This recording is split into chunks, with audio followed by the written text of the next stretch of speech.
I first of all bow down to you and Vaniji for creating this platform and allowing all of us to learn from each other. So whatever the values that I have learned are from people like you and from great masters. So I'm very, very thankful for that. So before we go into today's topic, let us first of all offer our prayers to the divine and to the Guru. Let's begin with chanting Omkara 3 times. Om.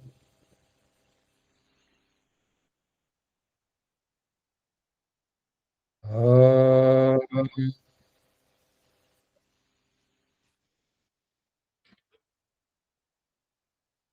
Om.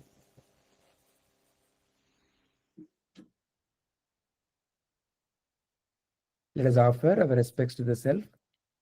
Antarjyotihi, Bahirjyotihi, Pratyakjyotihi, Paratpara, Jyotirjyotihi, Swayam Jyotihi, Atmajyotihi, Shivosmyaham. Let us offer respects to the Guru. Om Guru Brahma, Guru Vishnu, Guru Devo, Maheshwaraha, Guru Sakshat Parabrahma, Tasmai Shri Gurave Namaha. Let us offer our respects to the Guru Parampara. Narayana Samarambham Shankaracharya Madhyamam Asmadacharya Paryantam Vande Guru Paramparam Sadashiva Samarambham Shankaracharya Madhyamam Asmadacharya Paryantam Vande Guru Paramparam. In all the situations of our life, there is something that is absolute and unchanging, what we can refer as the truth. So this prayer is, let us realize the truth and use it in our day-to-day life to make a wonderful life for each one of us. Om Asatoma Sadgamaya Tamasoma Jyotirgamaya Mrityorma Amritangamaya. Om Shanti Shanti Shanti. And I take this opportunity to offer my gratitude and my heartfelt thanks to my beloved masters, Acharya Vinay Vinekar, founder of Sevak, Society for Establishing Vishwa as a Kutumba, and Sri Narasimha Prabhuji, founder of Light of the Self Foundation. It is the role model that these great beings offer that provide the inspiration for you and me also to evolve and to lead a wonderful life. So I'm eternally grateful for their human service. All right. So let's jump into our today's topic. So the name itself, open secret. There's a particular term in English called as oxymoron. So the word open secret, when you look at it, it seems to be some kind of a contradictory name. How can there be a secret which is open? It seems to have contradictory ideas. So such words are called as oxymoron in English. So oxymoron essentially means two opposing concepts put together in the same word. Here are some examples. You can also see the Kannada translation. Seriously funny. How can one be serious and be funny? Gambhira tamashe. Hengri sadhya. Alva. Virtual reality. Reality means something which is there. Vastava. Virtual means something that is not there. How can there be something that is not there but it is vastava? Illada vastava. alva, are the greatest thing. True lies, nijavada sullu, which looks like most of our politicians are really good at. Nijavada sullu, true lies. How is it possible that there can be a true lie? So, like that, when you really look at these words, they seem to be opposing or opposite concepts which are in the same word. In fact, the very word oxymoron is a similar oxymoron by itself. So the word oxy essentially means, it's a Greek word. It means sharp, and moron, you may have heard about this word moron, someone who is foolish, stupid, like that. So sharp, foolish. So it is like, how can there be a fool who is very sharp? So oxymoron itself is an oxymoron. So it's like that. How can there be an open secret? The word secret means something that is not known. Open means known. How can there be an open secret? So that's the incredible thing about our today's knowledge that Bhagavan Sri Krishna helps us to realize.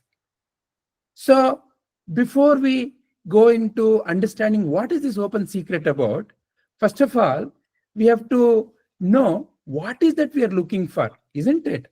So what are we looking for? We have to be clear, because when I simply say, okay, let us go and find out a secret, you will ask me, what secret are we looking for?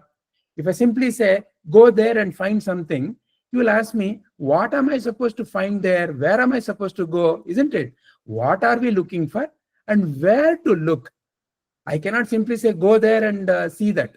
I have to say, for example, go to Lal Bagh, and in the west gate of the Lal Bagh, there is this tree. Look for this tree, gigantic tree, something like that. I have to give you some kind of a clue, isn't it? So then only you will be able to see that. So we have to first of all know what we are looking for, and what is not enough. Where to look for that is also very important. Then only you and I can look at it. So today we will follow a similar structure in our understanding of this open secret. We will first explore what is that we are looking for and where to look. We'll understand that, and then we will look at it. So hopefully with that, you will have this aha. At the end of the day, whatever you and I do in life, whether it is eating bonda, bhaji, or whether it is talking to someone, or whether seeing a movie, whatever, we are looking for that thrill, no? That aha, very nice. So hopefully at the end, we all can have that aha feeling. So before we can go into the actual what is that we need to look for, where to look for, let's first offer our respects to the Lord in the form of Sri Krishna and in the form of Bhagavadgita. Because at the end of the day, you and I have various kinds of things from where we can learn. There are so many things in life from which you and I can learn. But the source of what we are learning is very important, because based on what we are learning and the source from which we are learning, our mind can morph into that. So Bhagavad Gita is a transformation tool. It helps you to transform you and me into that divine Sri Krishna only. Not that you and I also will wear some kirita and hold a flute and dance like him, but that Krishna's energy, that Krishna Chaitanya, the way Krishna lived life will become your and my life. So therefore, first let us offer our respects to the Bhagavan in the form of Krishna and Bhagavad Gita. This is actually one of the shloka before a typical study or parayana of Bhagavad Gita is done. It is one of the Gita Dhyanam. Sarvopanishado gavo dogdha gopala nandanaha Partho Vatsa Sudhir Bhokta Dugdham Geetamritam Mahat. So what it essentially says is, if all the Upanishads, that is where the most valuable, the greatest treasure our uh, Punya Bhumi has to offer is there in the Upanishads. If all the Upanishads are like the cows, Sri Krishna is like the man who gets the milk out of that. At the end of the day, not everyone is capable of getting the milk out of a cow. If any one of you have lived in a village and have tried to milk a cow, you would know what I'm saying. The cow doesn't like everyone. The cow likes only that person who's friendly, who is able to care for the cow. So such a milkman is Sri Krishna. And you and I, the Arjuna, are like the calf. Why does the cow produce the milk? So that you and I can enjoy, can grow, can evolve, can realize. So such is the offering in Bhagavad Gita. And the one who is prepared for that will be able to drink the nectar or the milk from Bhagavad Gita and realize their own eternal nature. So such is the fundamental value of Bhagavad Gita. So let us bow down to Sri Krishna and Ma Bhagavad Gita. So first, let's go on to what is the secret that you and I are looking for, and where is that you and I can find that secret. So let's first explore that. And how do we explore? Of course, we'll explore it based on Sri Krishna's jnana. This is from the chapter 9 in Bhagavad Gita. It has a fantastic title, Rajavidya Rajaguhya. Rajavidya. Raja means king, or the one who is a Sarvabhauma of a given region. Rajavidya means it is knowledge fit for kings. Means it has to be really royal, something that is really worthy of a king, of a given region. Rajaguhya. Guhya means secret, royal secret. So you and I know that the kings and the rulers of a region, they have to preserve and carry many, many secrets. So what Shri Krishna is saying through this chapter is, the knowledge in this chapter is like that royal knowledge, which means that it must be really, really very, very valuable. And at the same time, it is a secret. So such a secret is what Shri Krishna is teaching you and me. So what is this first shloka saying? Raja Vidya Raja Guhyam Pavitram Idamuttamam Pratyakshaavagamam Dharmyam Susukham Kartumavyayam. So Sri Krishna is saying, this is most profound of all the knowledge, and at the same time it is very, very secretive. So the ones who hear it get purified. It is something that can be realized very easily, directly realizable. Meaning what? Very easy to implement, very easy to practice. And the best thing, please see, whatever you and I go and purchase so many things in life, a car, a fridge, a house, a bungalow, clothes, so many things, but everything comes with a warranty that under these conditions only it will last for only this much of time. But Shri Krishna is saying, in a way assuring you and me that, Arjuna, if you realize this, whatever this realization is, everlasting. Everlasting means what? It will be there forever. Wow. It is something that doesn't expire at all. Such is the fantastic nature of the knowledge that Sri Krishna wants you and me to realize. So, in a way, a very secretive, a puzzle kind of a statement. Very profound, fit for the kings, but at the same time secret. What is this? So let's explore this through A simple activity. And now, before we jump into the activity, you all would know probably this wonderful story. Say, in life, not only you and I have a problem, apparently even God had a problem. And the problem of God was, looks like, he made you and me in his own image. That is what all the great scriptures say, that you and I are made in that divine Father's image only. But the human mind constantly worrying, constantly cribbing, constantly looking at what it doesn't have and how to get that. And it keeps on asking, no, I want that, I want this. So, for example, once when I have food, what do I want? I want clothes. After that, I want house. After that, what I want? Money. So, like that, I want this, I want that. So many wants, never ending wants. And who does the man want it from? Of course, God. So constantly praying, God, give me that. God, give me this. Or sometimes not even preparation. God, please help me pass in this exam. So like that, constantly demand after demand after demand. So God started feeling, what is this? I have given the same power. I have made him in my own image. But why is he behaving like this? Why is he constantly begging? Why is he not realizing?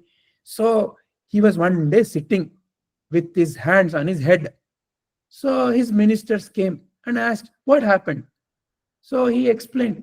They said, maybe what you should do is, this man, no, he keeps on coming to your place. So he's disturbing you. Why don't you go and hide somewhere? So God thought, good idea. Let me hide. So he thought, where will man not find me? Okay, if I go and hide somewhere up in the clouds, maybe he will not be able to come because man doesn't have wings, no? So he went and hid there somewhere in the clouds. But this clever fellow man, he knows so many things. He's so ingenious that he invented an airplane, and he sat on the airplane, went up there also, and started demanding, God, please give me that, give me this. A fellow who is ingenious enough to make an airplane, but doesn't ask the question about what is his nature. God felt, yo, what is this? So again, a clever idea came to God, that why don't I hide under the ocean, in the depth of the ocean? So, of course, you know the story. Clever man found a submarine, went there also. Now the God was totally frustrated. What to do? Where to hide? That's when he had the brightest idea. And looks like from that day onwards, it is very, very few who are able to find God, because he's in such a place that most often everybody misses. It's an open secret, but such a secret which is so open, but everybody misses, because we will understand why we miss. So where to look? But before that, there's an activity. There's a small activity. Would love to hear any of your answers. What is it you see here in this picture? What is it you see in this picture? Can anybody answer me? What do you notice in this picture? You can unmute and speak. The microphones are unmuted. After you interact, please mute back again. Can Like anybody a tell was me? Yes. ಎರಡು face ಕಾಣಿಸ್ತಾ ಇದಾವ್ರಿ. ಎರಡು face ಕಾಣಿಸ್ತಾ ಇದೆ. Excellent. Anything else anybody is noticing? flower pot, Sorry? pot. Pot. Excellent. Very nice. So someone is seeing two faces, someone is seeing flower pot. Very nice. Okay, all right. So another, what do you see here? What do you see here? What are you seeing here? Anybody wants to answer? What are you Green, shades of green, orange, red, maroon, white, Very gray, nice. Very nice. Different colors you're different noticing. Excellent. colors. What else are you noticing? What else can you see here? I think it's a flower. It's a It's flower a flower. on Very nice. a tree. It's a flower. Excellent. What else are you noticing? Can you notice that the flower looks like a small insect? Can you notice? Yes, I think it's an orchid. It's an orchid. Very nice. Excellent. It's actually an orchid which mimics certain insects. So there are certain insects which look very much like this, and they get attracted thinking this is one of our own species. So they come and they get attracted to this flower. Very nice. Excellent. And now the last picture. What do you see here? What do you see here? What do you notice here? A man is covering, A man is Looks covering. Very covering his nice. head Covering his head. Okay, very good. in Anybody one else? angle. In one angle. Okay. Yeah, there's an answer in the chat. Person with scarf. Very good. Correct.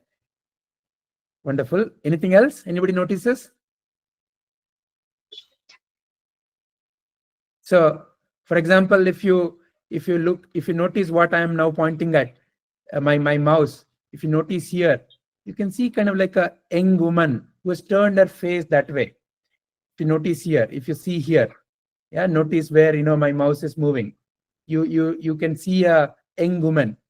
Whereas if you notice around this curvature, you can see kind of like an old woman who's wearing some kind of a scarf and sitting. Yeah, I can see an old woman You with can a see an old chin, woman with a long chin. with a long chin. Correct. Can you also notice a young woman? We Can can you also notice. We Yes. can notice. You can notice. Very nice. Very nice. Wonderful. So none of these questions have any right or wrong answers. So you saw some 3 pictures now. So you saw this picture. Some of you answered, flower pot, 2 people. Some of you could see colors. Some of you could see a flower. Some of you could see an insect. Some of you could see old woman and a young woman. So like that, each one of us saw different things, right? So you saw. Now, the next important question that I want all of you to reflect on is, where do you think you saw whatever you saw? Please reflect on that. Where did you see what you saw? Anybody wants to share your answer? ಮನಸ್ಸಲ್ಲಿ ನೋಡೋದು. Manasali nodadu. Very nice. In the mind. Very good. Any other answers? Okay, wonderful. So let's keep this answer in the mind. So you saw in the mind. Now the last and the most important question. So you all saw, and you're all saying you saw it in the mind. Who decided what you saw? Who decided what you saw? That this is a flower pot, that there are 2 people. Intellect Intellect decided. Very good. And there's an answer in the chat. As per our previous experience, based on our previous experience, who decided? Is The it brain. Sorry? The brain. The brain decided. Okay, all right. Wonderful. So let's deep dive a little more into this question. So this holds the key to what Sri Krishna is also pointing at. So this is how you and I actually see whatever you and I say are seeing. So when we say we are seeing something, fundamentally, what is the instrument of seeing? As an example, if you take eyes, let's assume there is a bird in front of you. The light falls on that bird. goes into your eyes and it makes a inverted image at the back of your eyes. And when it falls on the back of your eyes, it creates various electrical sensations, pulses, and those pulses get carried into a region in your brain called as visual cortex, where the brain puts it together, inverts the image. So this much, if it is happening, will you be able to see? No. Why? Because this much is just a physical movement. This you can see happening when someone is alive. For example, if let's say there is a dead body, in front of a dead body, all of this is maybe happening, but still seeing is not happening. So for the seeing, there must be something more, which is what you and I generally refer as our mind. In the spiritual tradition, we call it as the antakarana. The physical body or all these organs can be called as bahyakarana, body. Or in other words, like a computer, it's like the hardware, then the mind is like the software. And how does the mind see whatever it sees? So this particular image of the bird that is apparently outside, it is now in the form of various sensations. So now these sensations first come into your mind.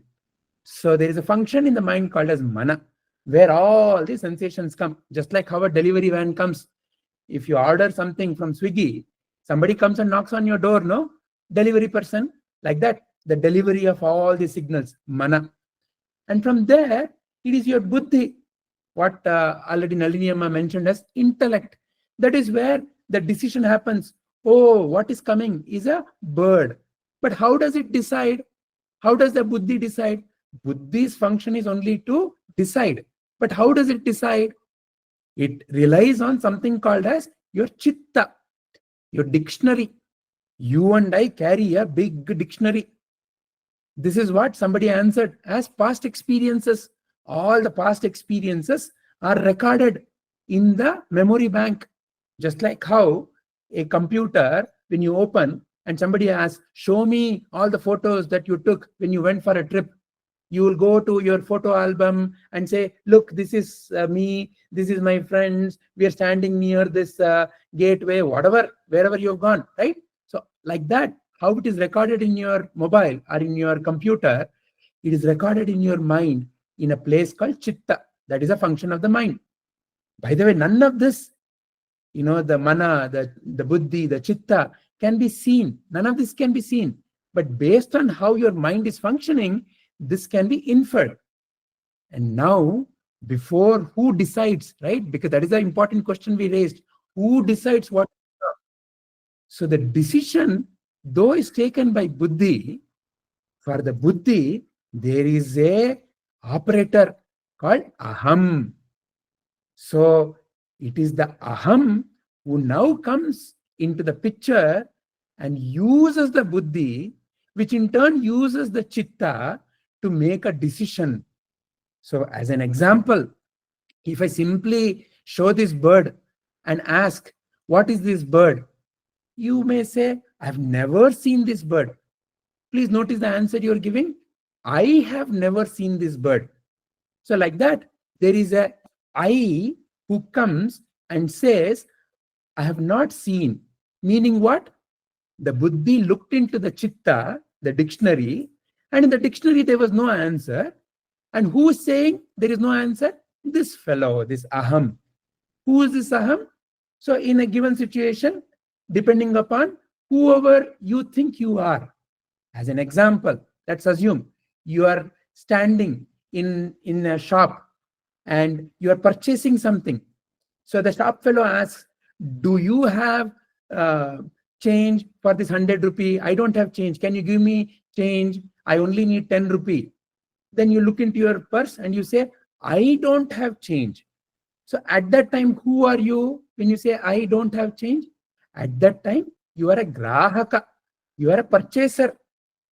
And the purchaser in you is looking into the chitta by looking into the purse all that sensation came, and it looked and it discriminated using the buddhi and said, oh, I don't have.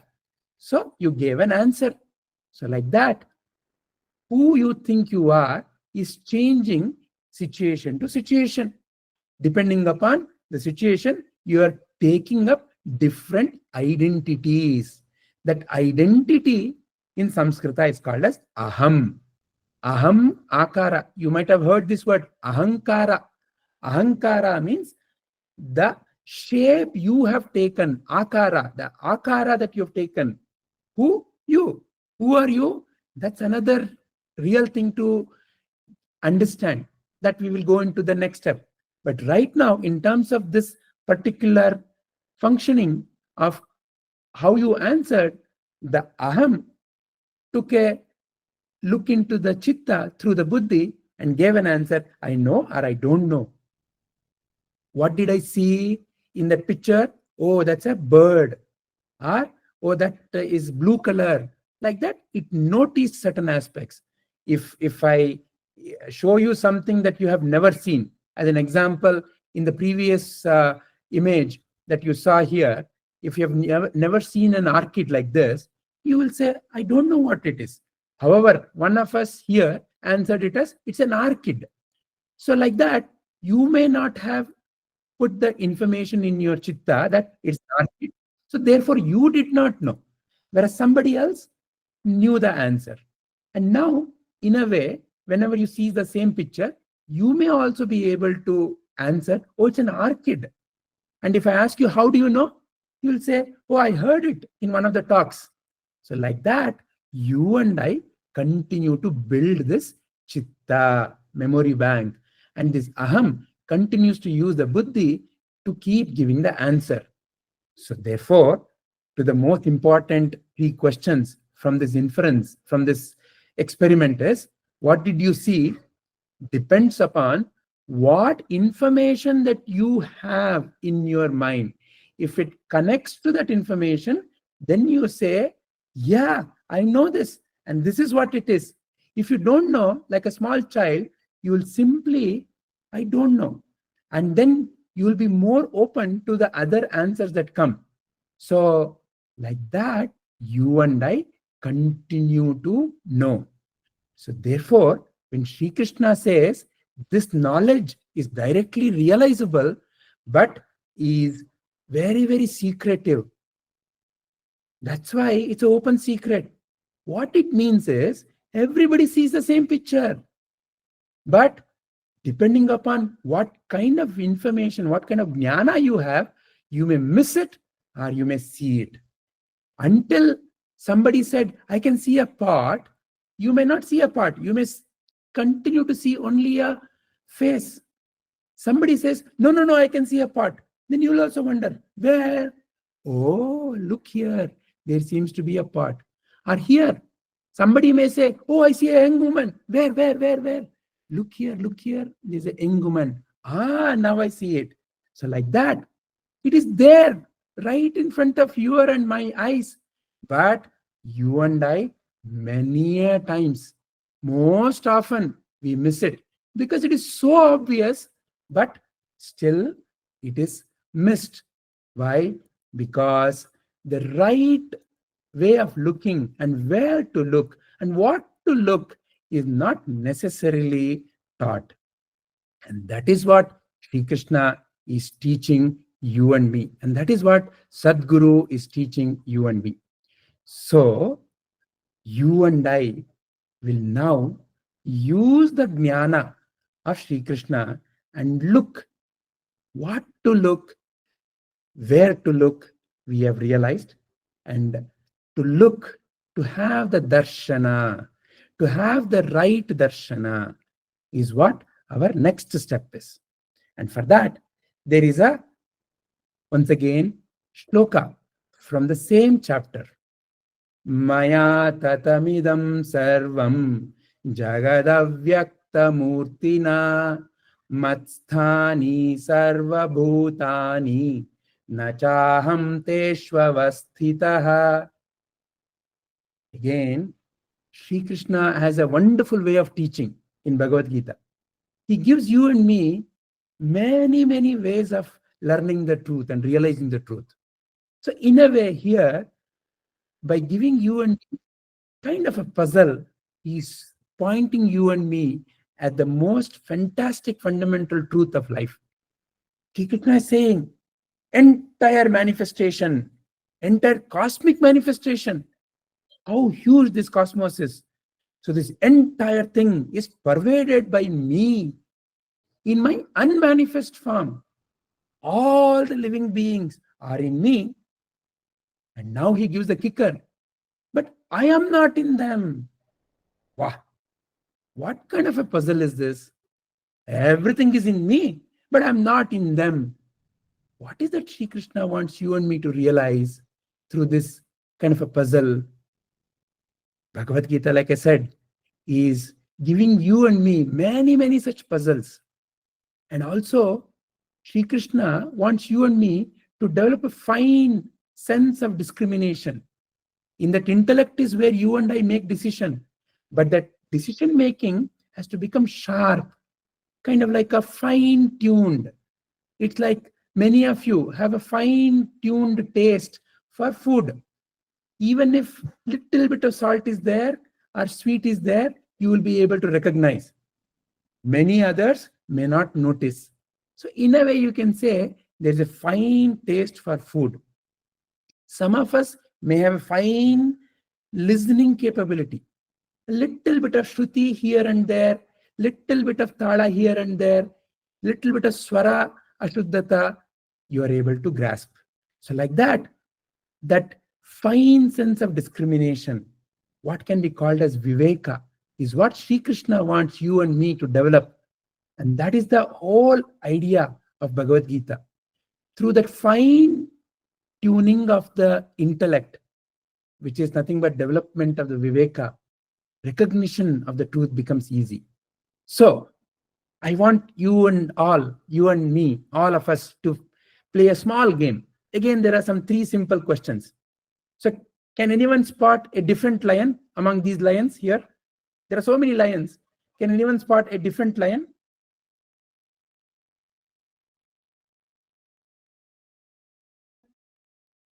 Any answer?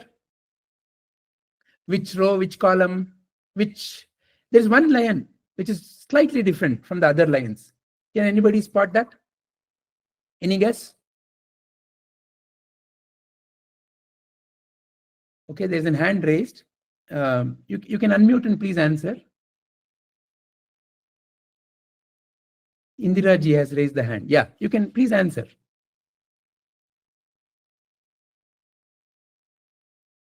Okay, so looks like you're not able to spot, or maybe No, yes, difficult. I'm finding it difficult, not able to recognize. okay, all right. Wonderful. So see, this is what the Rajaguhya that Sri Krishna is talking about. It is so obvious. When I show, you will say, "Ayyo, it is so obvious." But until it is shown, it is so difficult, right? Can you see this? This particular lion, if you notice, every other lion has this kind of a ear that is protruding. But this lion alone doesn't have this ear protruding. Now, can you notice? I'm sure now you will be able to notice. Yeah? Because I already pointed at it. So, another similar puzzle. Can you find a different emoji? You'll be saying, what is this silly game? How can I find all this? Can you spot?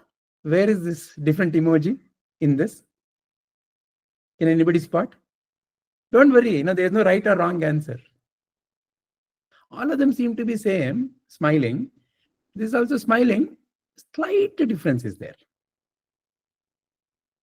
Okay, once again, I'll not trouble you much. See the eye of this emoji? All other emojis, look at the eyes. Look at this one eye. Look at the eyebrow. Slight difference. Again, you and I need to look little more sharply, little more carefully. We have to develop what can be called as a fine-tuned attention. So last puzzle. Can you find a different number? This must be at least relatively easy. Every other number is same. One number is slightly different. Anybody? 88. Very good. 88. Excellent. Excellent. Excellent. Very good. Very good. Excellent. So you all spotted it, right? Sixth Yes. column. Yes. You can see it. Excellent. Yeah, Very third- good. 88. fourth column. Wonderful. Wonderful. So you see, so like this, life is all about something that we are constantly seeing only. It is right in front of our eyes, but somehow the sharpness, which is already inherent in you, has to be brought out, right? So what is that Sri Krishna is teaching you and me through this shloka? So there's a drama happening right in front of our eyes. So you and I discuss the drama. Oh, that's a beautiful bird. Look at the colors. Look at it. And if, let's say, the bird is able to make sound, wow, wonderful sound. All that you and I speak. But the question is, what is needed for the drama to be seen? What all is needed for the drama to be seen is the most important question. It's so obvious, no? Hey, what I need? Eyes to be able to see that bird.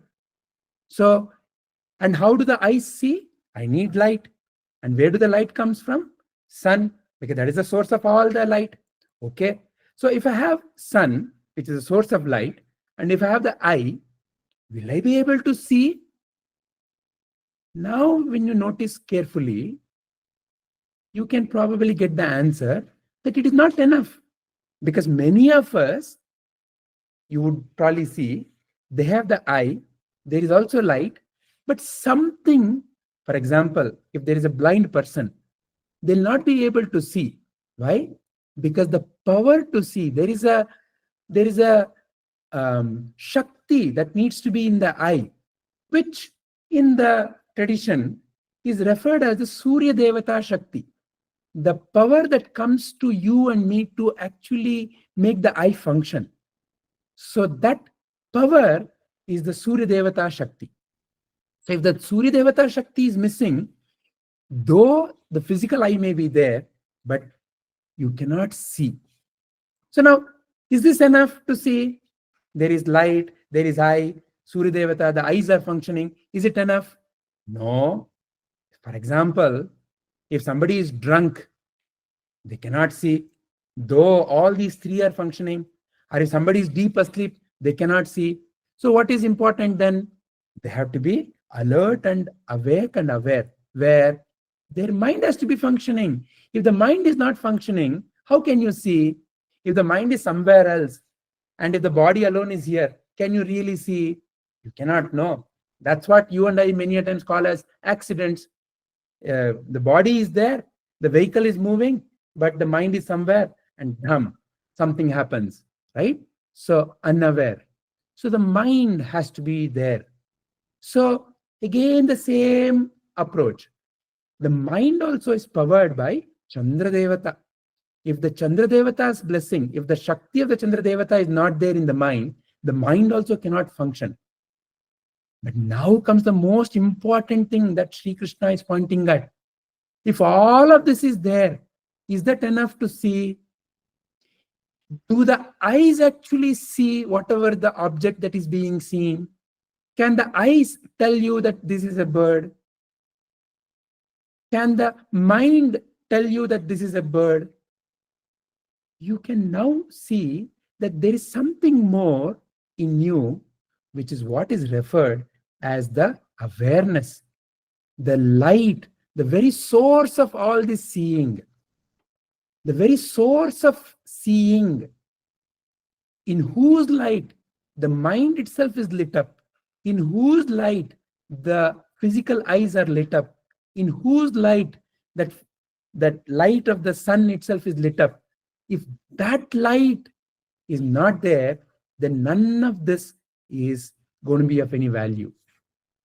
So this is the true light in whose presence all of this is happening. So this light is what Sri Krishna is first and foremost pointing at. When Sri Krishna says, everything is manifest in me. If you notice, all the drama can only be seen in the light of this awareness. But Sri Krishna is saying that I am not in them. Oh, what does it mean? I am not in them. Everything, whatever drama you and I are seeing, what is that you and I mean by drama? Something that is constantly changing. A scene is changing. So something that is constantly changing is appearing in the light of the awareness. But is the awareness itself which is able to see, the source of seeing, is that changing?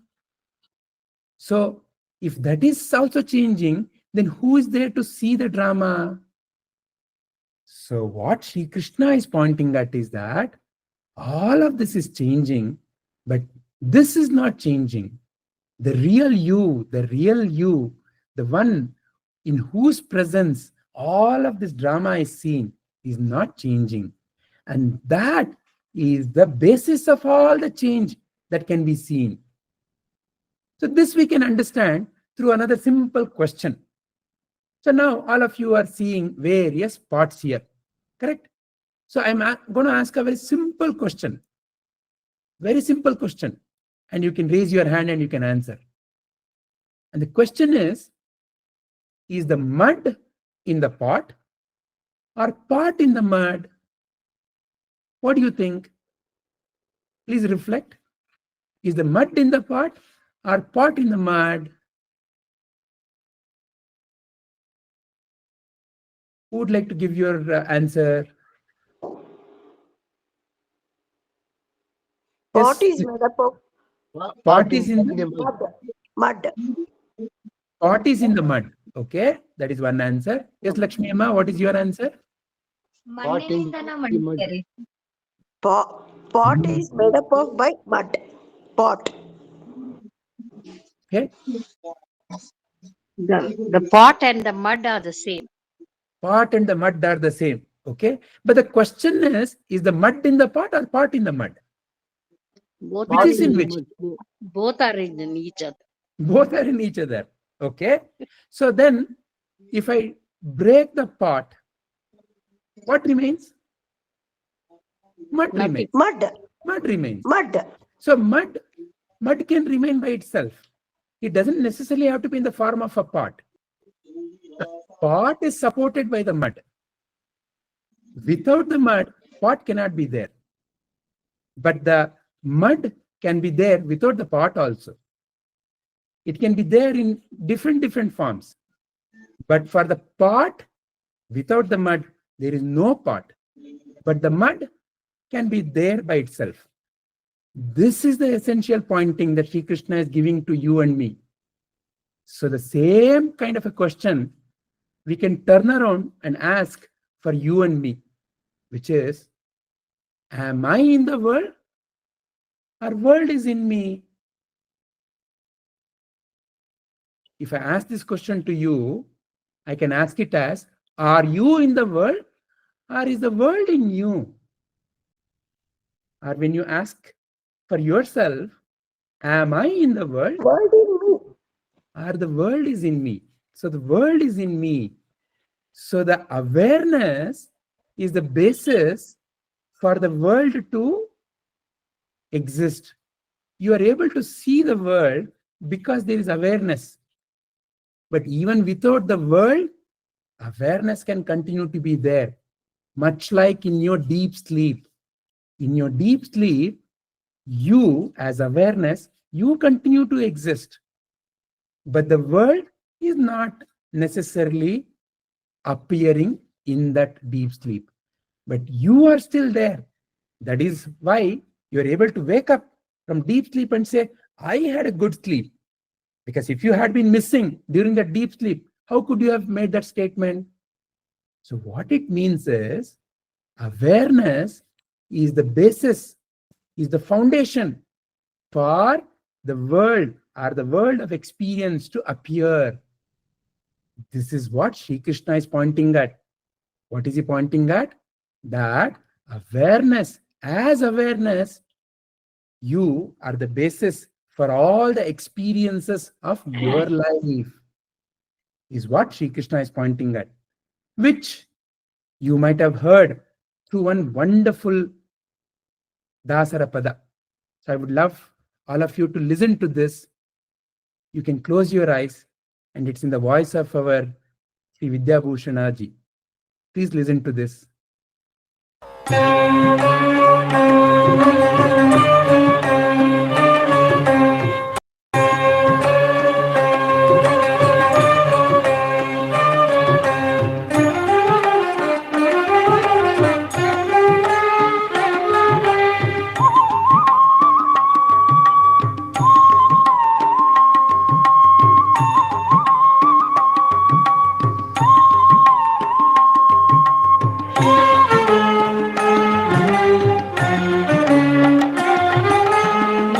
ಮಾಯೆಯೊಳಗೋ ನಿನ್ನೊಳು ಮಾಯೆಯೋ, ನೀ ಮಾಯೆಯೊಳಗೋ ನಿನ್ನೊಳು ಮಾಯೆಯೋ, ನೀ ದೇಹದೊಳಗೋ ನಿನ್ನೊಳು ದೇಹವೋ, ನೀ ಮಾಯೆಯೊಳಗೋ ನಿನ್ನೊಳು ಮಾಯೆಯೋ, ನೀ ದೇಹದೊಳಗೋ ನಿನ್ನೊಳು ದೇಹವೋ, ನೀ ಮಾಯೆಯೊಳಗೋ ನಿನ್ನೊಳು ಮಾಯೆಯೋ.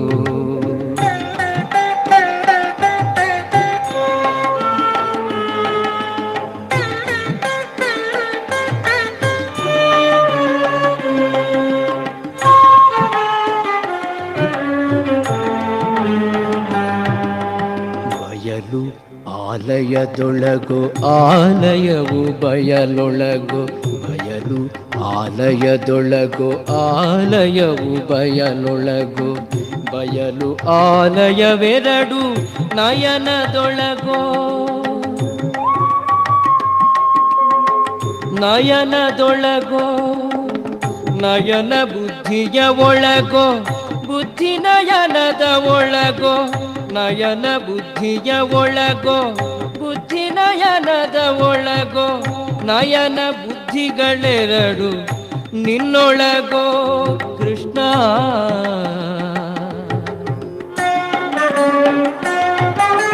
ನೀ ಮಾಯೆಯೊಳಗೋ ನಿನ್ನೊಳು ಮಾಯೆಯೋ, ನೀ ದೇಹದೊಳಗೋ ನಿನ್ನೊಳು ದೇಹವೋ, ನೀ ಮಾಯೆಯೊಳಗೋ ನಿನ್ನೊಳು ಮಾಯೆಯೋ.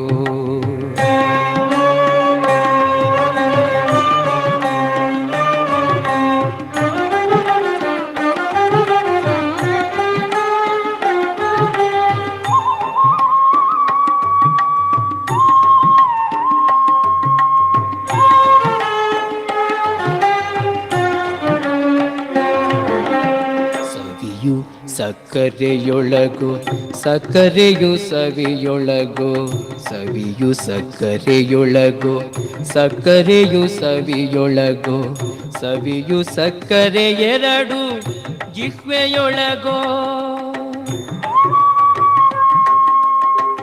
ಜಿಹ್ವೆಯೊಳಗೋ, ಜಿಹ್ವೆ ಮನಸ್ಸಿನ ಒಳಗೋ, ಮನಸ್ಸು ಜಿಹ್ವೆಯ ಒಳಗೋ, ಜಿಹ್ವೆ ಮನಸ್ಸಿನ ಒಳಗೋ, ಮನಸ್ಸು ಜಿಹ್ವೆಯ ಒಳಗೋ, ಜಿಹ್ವೆ ಮನಸ್ಸುಗಳೆರಡು ನಿನ್ನೊಳಗೋ ಕೃಷ್ಣ.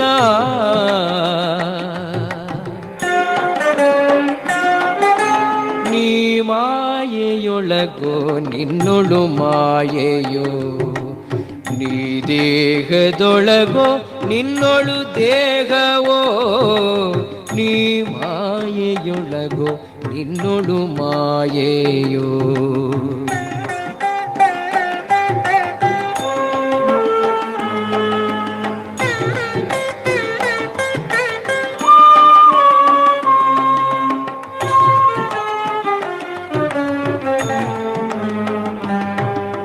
ಕುಸುಮದಲ್ಲಿ ಗಂಧವೋ, ಗಂಧದಲ್ಲಿ ಕುಸುಮವೋ, ಕುಸುಮದಲ್ಲಿ ಗಂಧವೋ, ಗಂಧದಲ್ಲಿ ಕುಸುಮವೋ, ಕುಸುಮ ಗಂಧಗಳೆರಡು ಆಘ್ರಾಣದೊಳಗೋ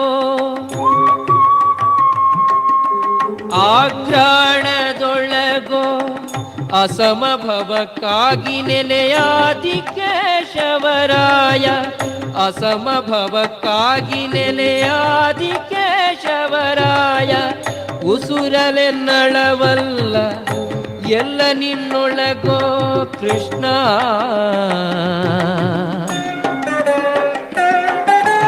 ನೀ ಮಾಯೆಯೊಳಗೋ ನಿನ್ನೊಳು ಮಾಯೆಯೋ ನೀ ದೇಹದೊಳಗೋ ನಿನ್ನೊಳು ದೇಹವೋ ನೀ ಮಾಯೆಯೊಳಗೋ ನಿನ್ನೊಳು ಮಾಯೆಯೋ ನೀ ಮಾಯೆಯೊಳಗೋ ನಿನ್ನೊಳು ಮಾಯೆಯೋ ನಿನ್ನೊಳು ಮಾಯೆಯೋ ನಿನ್ನೊಳು ಮಾಯೆಯೋ.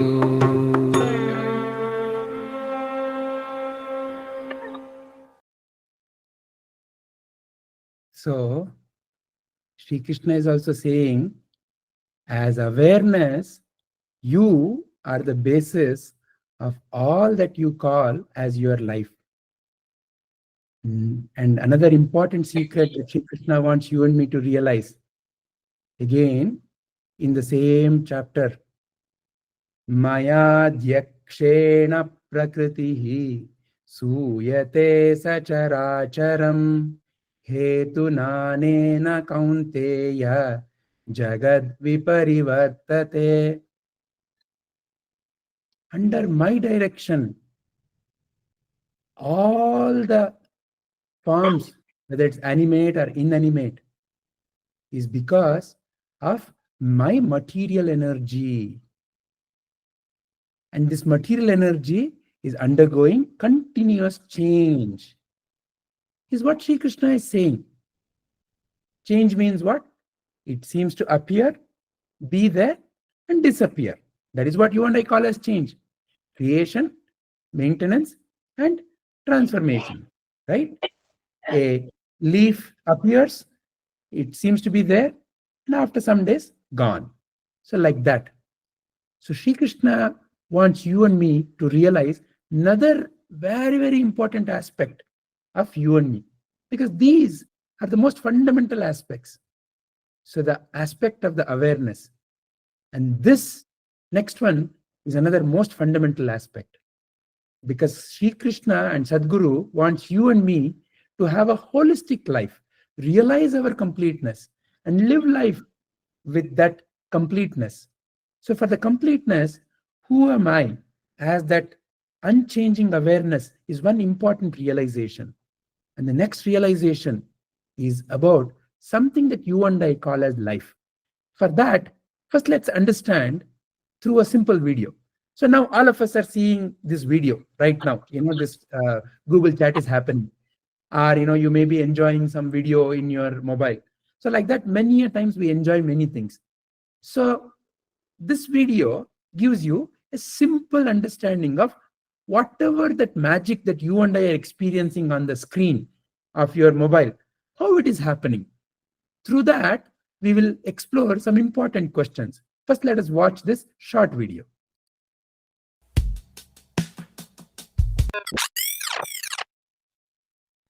When we talk about a display, video, or image, we're actually talking about quality. Normally, we talk in terms of resolution. These days, most of us are aware of Full HD, 4K, 8K. Just look into this picture. Just observe closely. As we zoom in, we can see small tiny square boxes close to each other. All these tiny boxes collectively form an image. This small square box is called pixel. Now, what is a pixel? Pixel is equal to picture plus element. In short, a pixel is a small element of a picture. Basically, each pixel represents a color which is a combination of red, green, and blue. You can create millions of colors with red, green, blue combination. When you closely look at any screen, you can observe RGB colors on the screen. Each pixel contains 3 RGB transistors which will be on or off depending on the color. This video is shot in Full HD.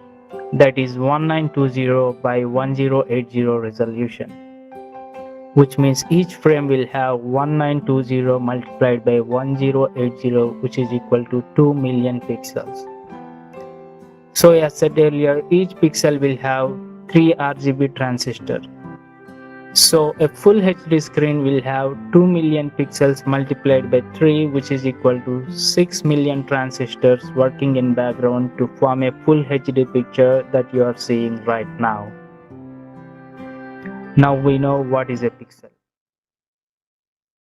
So you see, what you and I call as a, wow, such a nice, wonderful video. There is a little bit of a, when you and I do not understand magic, how this is happening. And this is one of the simple explanation of how that magic is happening, which is what you and I call as a screen is nothing but tiny, tiny, tiny, tiny squares. And each tiny square is working because there are 3 RGB color transistors working together. So a typical modern day mobile screen or any of this uses 6 million plus. As the resolution increases, the number of transistors also increase. So for a moment, just imagine 6 million of them are working together. So in a way, there is really no movie, but the magic of the movie seems to happen. So based on this, now let us ask some simple questions which helps us to understand what Sri Krishna is pointing at. So, for example, the very first question, and those who want to share your view, please, unmute and you can answer. What is a movie? What is a movie? What is your response if I ask you the question, what is a movie? What would you say? What a movie is? Picture is coming and going, that's all. A Picture is moving. A picture coming and going. Yeah, there's an answer in the chat. Moving pictures. Excellent. So, pictures moving. Simple answer, right? Pictures moving. So, there is a frame and the next frame and the next frame. Pictures moving is what you and I call as a movie. Excellent. Very good. Now, the next related question is, then what is a picture? What is a picture? You saw a video now. So in that you saw a movie. Now, based on that understanding, what is a picture? What is your response if I ask you what is a picture? What would you say what a picture is? Basically, the combination of 3 colors. Combination of 3 colors. It's an image, but it is a pixel as per the movie that we just now saw. Excellent, excellent. So in a way, it's nothing but different colors. Picture is a combination of so many colors, right? So the next obvious question then I would ask is, what is color? What is color, obviously? What is color that you're experiencing as this movie? What would your response be? What is color? Response to light, reflection of light. Reflection of light. Very good. That is reflection. Very good. Excellent. So if you look a little carefully, color, what is appearing as color? If you really think about it a little deeply, one another perspective you can get is electricity that is flowing in your mobile or in your computer is appearing as light, isn't it? Without that electricity, there is no way the transistor would work. And without the transistor working, there is no way the color would appear. So in a way, what is color? Electricity that is flowing in your computer or in your mobile, wherever you're seeing, when that electricity is flowing through that machine, that is appearing as light. Correct? Is there anyone who feels otherwise? Is this agreeable answer? Wonderful. If there is no disagreement, then I can move on, because the last question is very important. So now you would probably see the pattern of how I'm asking the question. So the obvious question I will ask is then, what is electricity? What is electricity? And what is your response if I ask you such a question? What is electricity? Energy. Electricity is nothing but energy. Excellent. So fundamentally, electricity is making the colors to appear, which is making the pictures, which is making the movie. So in a way, I can conclude it is the energy that is appearing as the movie, isn't it? You and I enjoy the movie, but what is appearing as the movie? Fundamentally, something that you and I call as energy. But if I ask what is energy, very difficult to answer. But you and I recognize it is much like what is mind? Very difficult to answer. But the movement of the mind, the changes is what you and I call as mind. Likewise, the changes that are appearing is what helps you and me to recognize that there is something there that is appearing. And that something which is unseen, but its changes are seen. Movie is seen, picture is seen, color is seen, electricity cannot be seen, energy cannot be seen. So electricity is one form of the energy. You and I know that the same electricity, for example, after some time, your mobile feels very hot if you're continuously watching a movie or a video. And somebody may come and say, look, that is because you're watching so much of video, it has become hot. So it is the electricity only which also appears as the heat. So in a way, heat is also another form of energy. Now you can see that everything that you experience through your five senses, as an example, then must have something to do with energy. So for example, when you say I'm seeing something, so where is that you and I see? So for example, now let's take this question.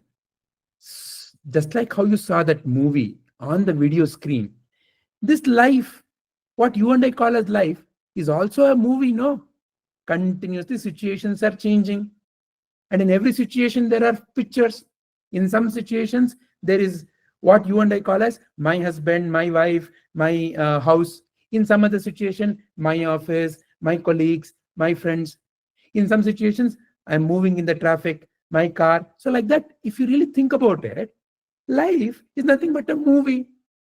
And in that movie, pictures are continuously changing. So this entire world is nothing but all these frames, and how these frames are being seen, much like how those whatever we just now saw as the video or the pictures that we saw, how did you ever see any of them? Or right now, how are you even hearing whatever I'm speaking? Is nothing but through your five senses. Is it not? Through your five senses, you're capturing this movie. Through the smell, through the sight, through the touch, through the hearing, through the taste. Isn't it? Through these five, some sensations are coming. For that, you and I are giving a name. Oh, this is my son. Oh, this is my tree. Oh, this is my home. This is my cloth. This is their dress. This is a different language. This is my language. That naming is happening. But what is coming through these five senses? Sensations are coming. These sensations, you and I, through the qualities that you and I have gathered in the mind, in the tradition, the qualities of the mind, there are three qualities, the tamo, the rajo, the sattva. So in a way, you can think of them as three colors of the different glasses that you can wear. Same scene. But if you wear a black color, it will appear black. If you wear a red color, it will appear red. If you wear a yellow color, it will appear yellow. So it is like the tamo, the rajo, the sattva are like the glasses that you and I wear. Where is that quality? Where is that glass? In your mind. So this is the mechanism of how you and I are experiencing this movie called life. So fundamentally, there must be some energy, and that energy is appearing through the eyes as the sight, through the ear as the sound, through the nose as the smell, through the tongue as the taste, through the skin as the touch. So this movie, You and I are seeing. And through the last shloka, what did we realize? Who's seeing fundamentally? It is the awareness. You as the awareness who's seeing. So fundamentally, without awareness, we already saw, is the mud in the pot or pot in the mud? We already realized that without awareness, the changes cannot be seen. So in a way, I can make a inference that energy can be nothing but awareness. Because without awareness, the movement of energy, can it be seen? No. So energy is awareness. Another fundamental aspect of life. What you and I call as life is nothing but movement of energy. And that movement of energy is known because you, the awareness, is there. And is energy separate from you? There is no way to answer that. And that fundamental truth is what our great tradition has always been telling you and me as Shiva and Shakti. I am Shiva and Shakti. You are fundamentally Shiva and Shakti. The awareness aspect of you is the never changing, ever present, eternal. And the Shakti aspect of you is also ever present, ever changing. And it changes into innumerable, infinite forms and varieties. See the beauty of this existence. That fundamental energy, it appears as your child. It appears as the tree. It appears as that sound that you like, or it appears as a sound that you may not like. It appears as that smell that you may say, oh, not very nice smell. It appears as that touch that you really yearn for. So all that magic that you and I call as life is nothing but fundamentally energy appearing in different shapes and forms. And through your mind, through the mechanism of the mind, based on the quality of your mind, you and I are interpreting this movie. And what Sri Krishna and Sadhguru and all the great masters are pointing at, they're saying, realize this magic. Realize this. When you realize you are that fundamentally that awareness, you are that Shakti. Fundamentally, now you have a canvas that is like a white canvas. What picture you want for your life? How do you want to paint the picture of your life? How do you want your movie of life to be titled? What do you want to give the title of your movie? How do you want that movie to be? When somebody watches that movie, how do you want that to be experienced by them? Do you want them to cry and feel sad and angry about your movie? Or do you want them to feel happy, joyous, wonderful, excited, thrilled about your movie? That choice, my dear Atma Jyotis, is what this fundamental realization gives you and me. So here is a final video which I hope and pray is the approach that you and I adopt to live our life with this magic realization.